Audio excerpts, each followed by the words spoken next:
Nagpaabot ng opisyal na mensahe ang Philippine National Police sa publiko kasunod ng malakas na lindol na yumanig sa karagatan ng Sarangani. Agad na nakipag-ugnayan ang PNP sa Office of the Civil Defense, National Disaster Risk Reduction and Management Council at mga lokal na pamahalaan upang matiyak ang kaligtasan at seguridad ng mga mamamayan sa mga apektadong lugar. Ayon kay PNP Chief Police General Jose Melencio C. Nartatis Jr., inilagay na sa heightened alert ang mga unit ng kapulisan sa buong Mindanao upang suportahan ang mga evacuation efforts, magbigay ng seguridad sa mga critical na infrastruktura at tumulong sa mga relief operations.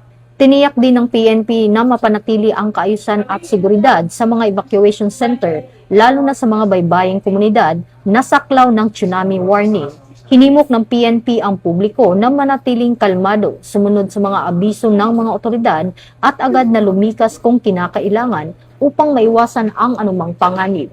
Patuloy namang minomonitor ng kapulisan ang sitwasyon upang matiyak ang mabilis na pagtugon at agarang pagbibigay ng tulong sa mga apektadong komunidad. Muling pinagtibay ng PNP ang buong suporta nito sa mga operasyon sa pagtugon sa kalamidad at mga pangakong pangalagaan ang buhay, kaligtasan at kapakanan ng bawat mamamayan sa gitna ng anumang krisis, alinsunod sa adikaing bagong PNP para sa bagong Pilipinas. Serbisyong mabilis, tapat at nararamdaman.